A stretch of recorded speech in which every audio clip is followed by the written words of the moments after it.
Before we move on, I want to give a shout out to one of our premier sponsors. Is the leading C&D recycler in the Bay Area. They divert 80% of the material from the landfills. So thank you to Zenker for supporting the conference. And now, if we can move over on to the next slide, I want to introduce Jared Blumenfeld, who is the California Secretary for Environmental Protection. Jared has been a longtime supporter and leader of the zero waste programs.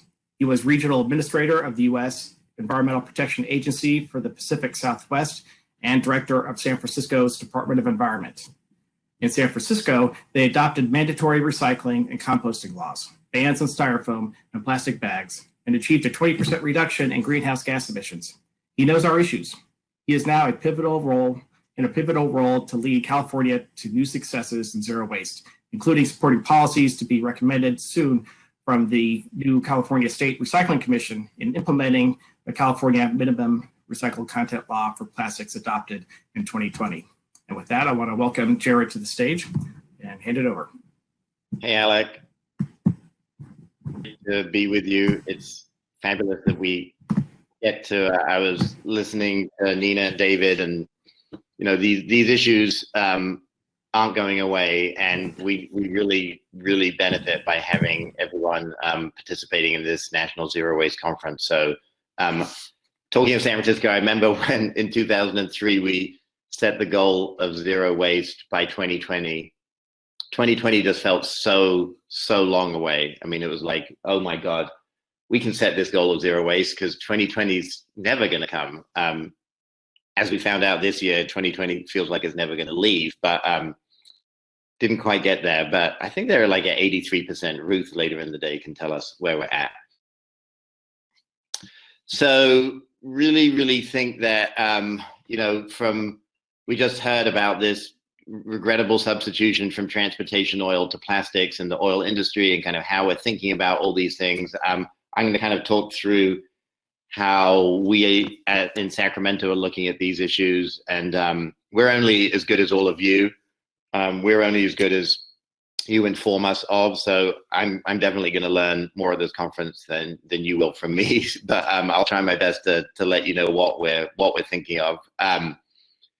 So kind of looking at how middle of what is undoubtedly a climate emergency, really focus on looking at the environmental and climate impacts of material. We've started back in the 70s, as we all know, with the 3 Rs. We only seem to focus on one of them. We missed somehow the reduction and reuse. So really thinking about how to generate less and reuse more. How we can leverage resources to build clean recycling infrastructure, how we can develop new markets to support green jobs and to move us towards an actual circular economy. Those are the things that, obviously for me personally, the big frame here is equity.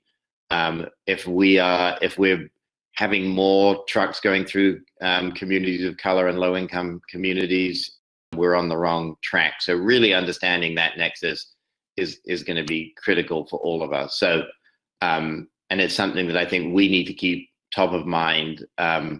This has been, and traditionally has been, a very white male industry, recycling. So thinking about how we can really bring the full diversity of all our communities into this field, and not just in the sorting line, but in every facet and element of a circular economy is going to be critical. So starting with the pandemic, the pandemic has influenced every aspect of our operations as a state, and we're getting a lot of news from municipalities in the country, and many of you reporting high amounts of PPE, personal protective equipment, that's streams, as well as increasing amount. We heard from Nina a second ago about UPS. The amount of material that's coming in single-use packaging is also I think it's building bad behaviors in terms of the use of single-use disposable packaging, and at the same time, scrap values for many recyclables continue to decline, along with the price of oil. So this global trends that buffet and move our issues on recycling in a way that nearly no other issue does. When we think about material markets, we're talking about markets thousands of miles away. And really, as we think about transitioning from a linear model to a circular model, we really need to think about how we reduce environmental impacts in that process as well. Often, I think we're just looking at the material management, but how we minimize environmental impacts and maximize environmental benefits, I think, is our goal. I would just say from the beginning that most people I talk to have never heard of me. They have no clue what we're talking about. So we also have a bit of a small M marketing challenge. As we all know, the pushing and forcing, in some cases, manufacturers to redesign their products for recyclability, for reuse, and to make sure that we have post-consumer recycle materials.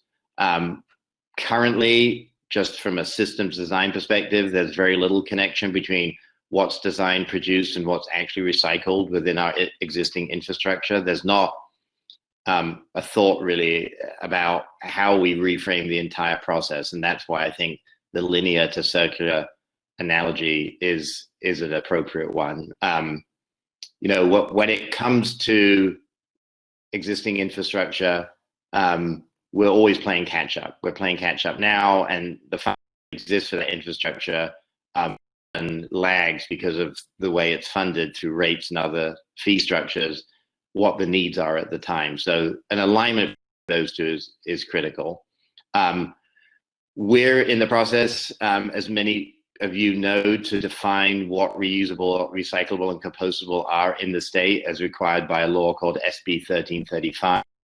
And although this law just applies to food service facilities in the state and state agencies, will actually, we believe, help shape a broader law in the future on these important definitions. As we just heard in the last panel, plastic waste continues to be a huge challenge. And we simply, I think when you hear from the public, when you walk down the beach yourself, when you see the enormous amount of disposable plastic products, everything from microplastics to large pieces of styrofoam floating, this is a problem that people have lost patience for. And it's the reason that again and again, plastic is the kind of banner issue that leads recycling and reuse and reduction efforts. Issues that we're dealing with, the composite plastics are getting harder to recycle, multi-layer materials, flexible pouches, all these like shrink sleeve labels are resulting in a lot more of this material being disposed and contamination issues within the recycling stream. Whether it's a voluntary or a mandatory approach, none of the things to date have worked. They really haven't. I mean, they worked a little bit, but we've got a proliferation of plastics. We haven't been able to stop plastics entering our waterways or the ocean.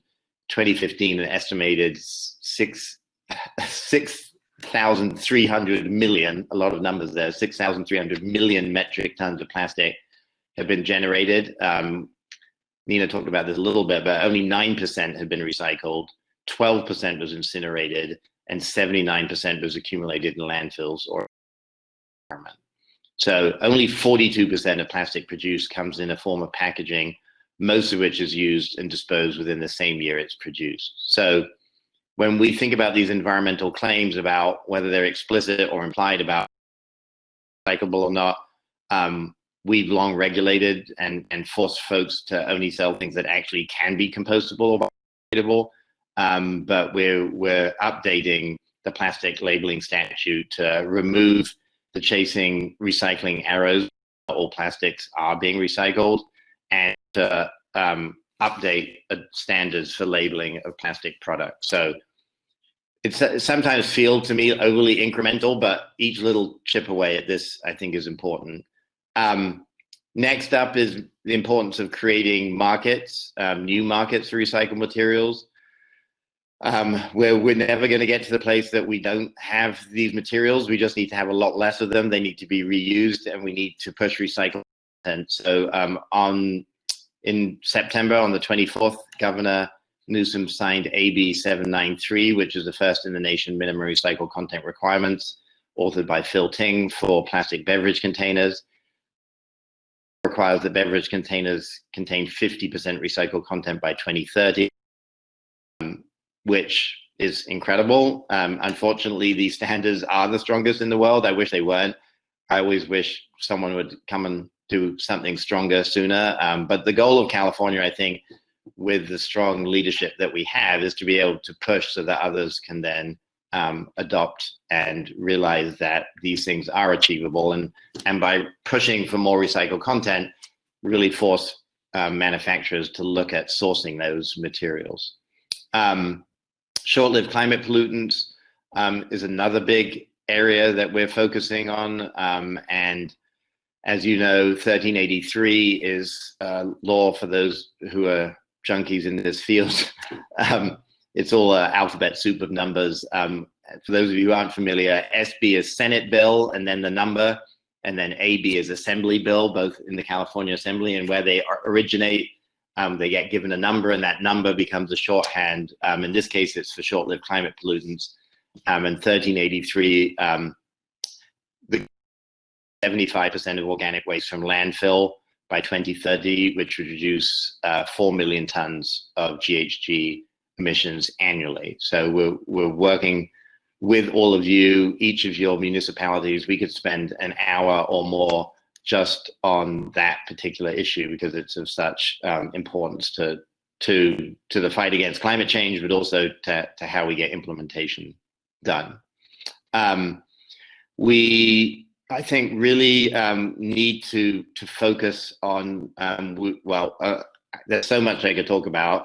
One of the things that was teed up, we're really excited, the statewide Commission on Recycling Markets and Curbside Recycling, a lot of excellent representation, many of you from the solid waste industry, environmental groups, local government, met more than 24 times. You guys are coming out with a report soon to the legislature. We really look forward to working with you and many of you on this to think about how to implement. As we heard, I think in the last panel, philosophically, we understand the challenges of living in a convenience-based, consumer-based society, but our focus, I think, is really shifting the burden back to manufacturers to think about redesigning products, to think about end of life, to think about stewardship in a different way. We really, really need to change the model from a model where local government and consumers are paying to a place where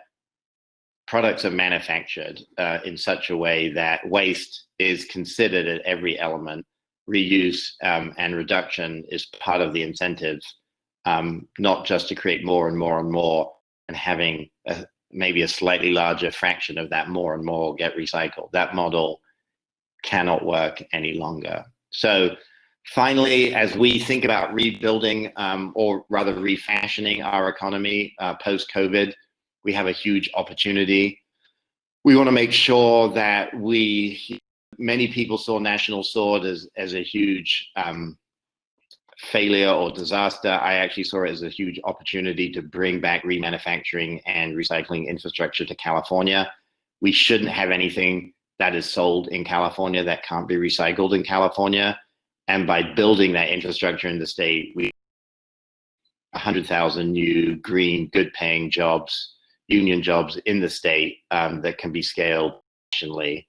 And ultimately zero waste, this number comes out again and again, but for every single we create when we put something in the landfill, we can create 8 to 12 jobs if we compost it or recycle it. So in this time where jobs are desperately needed and where we also need to clean up the environment, this needs to be about jobs first, and how we really think about this element, zero waste, touches every single thing in our lives. I'll give you one final example.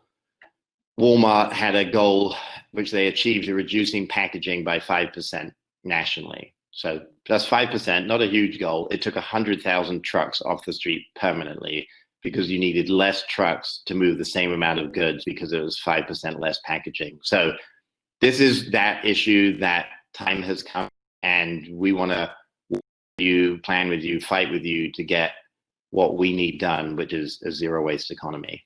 Thank you.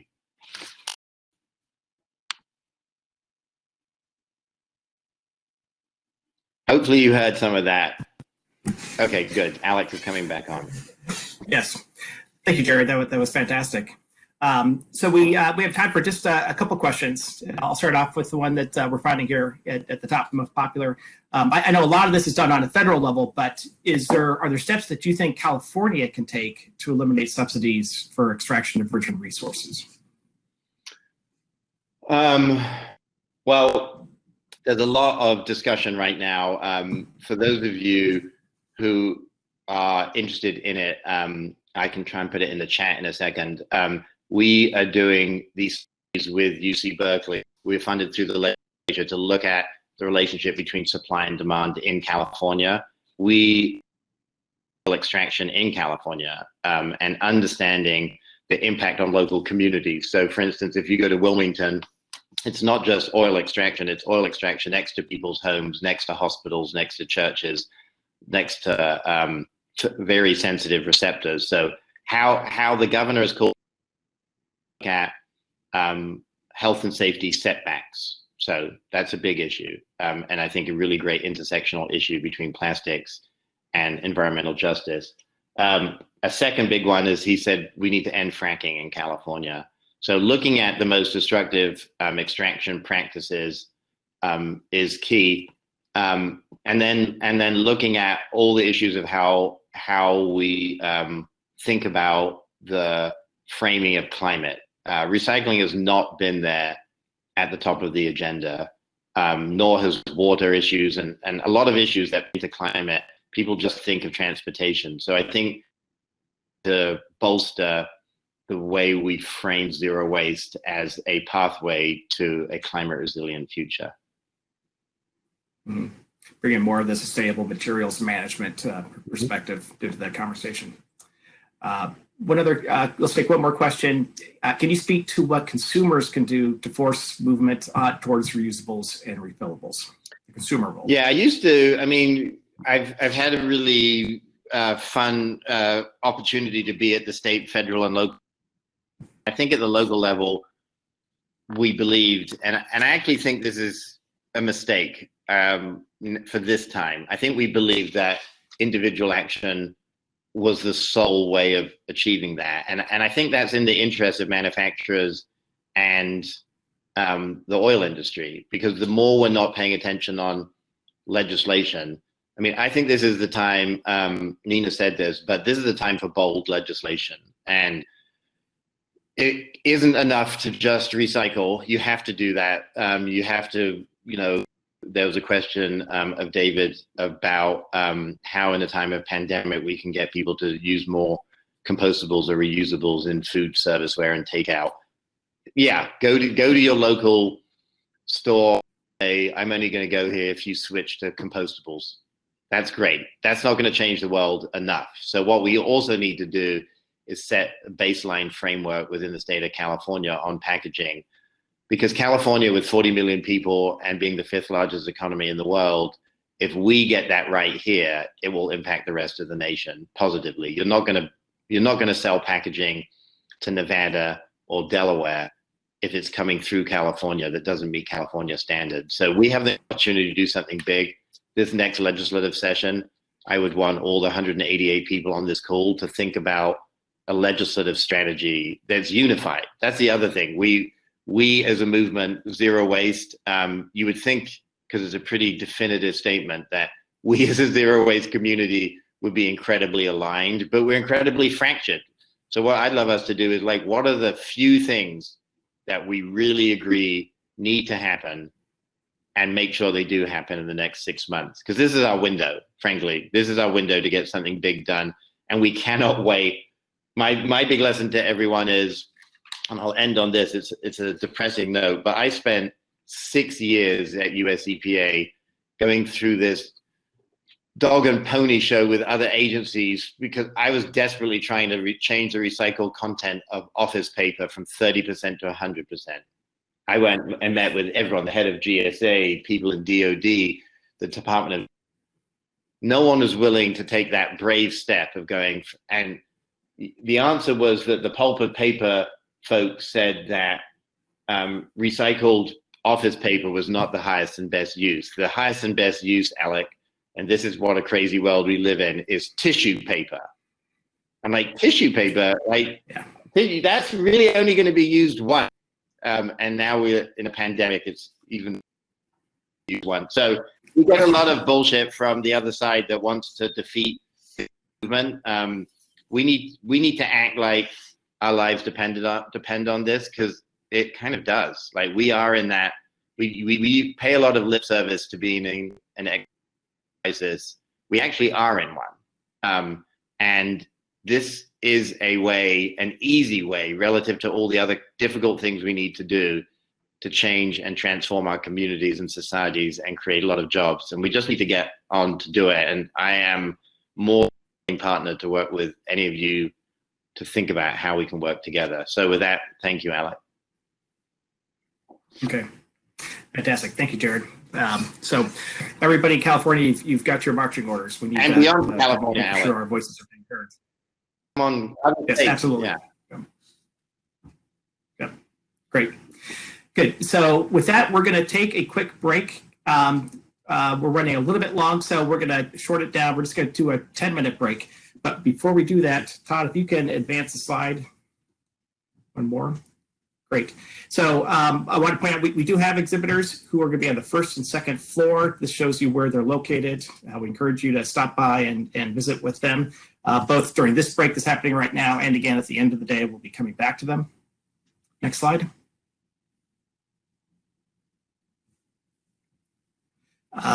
While we're waiting for the next slide, here we go. So I'm going to briefly just reiterate again how we're going to transition to the coming concurrent slide, the concurrent sessions in about 10 minutes. When we go back to the floor mode, you will notice that the center banner in the very middle of the room is set up so that when you click on that, that will take you through to another window. There's a green button that says jump to the session B room. For those who are going over to that room, you're going to click on that button and you will see that it will automatically transition you over to that room. So as a reminder, we've got in this room, if you're here for the recycling market development and infrastructure, you don't need to go anywhere, just stay here. But if you are wanting to attend the organics and zero waste session, you will need to click that center banner and that will take you over to the other room. I will point out that once we go back into presentation mode, in just about 10 minutes, that will actually close off the floor vote, and you won't be able to actually see that that banner. So you want to be sure. We'll send a prompt message up onto the screen as we're getting ready to go into presentation mode, and you want to be sure to click on the banner right at that time so that you don't get stuck. If you do happen to get stuck and you haven't had a chance to flip over, we will drop the link into the chat box so that so that's another way that you can use to transition over. Finally, one other thing I want to mention before we go is if you are a speaker or moderator for any of the coming sessions and you have not already checked in with Karen Kaplan, please do that. Use the chat function, type in Karen's name. She needs to make sure that she's touching base with everybody and checking in with her, not just exclusively going to the green room, but also chatting with her directly. So with that, we're going to go out of presentation mode, and it's 12:50. It's about 6 minutes to the hour right now. Again, we're going to do a 10-minute break, so we'll start a few minutes after the hour. Again, just be ready to jump over to whichever room you want to be in when we get to that point. We'll be back in a few minutes.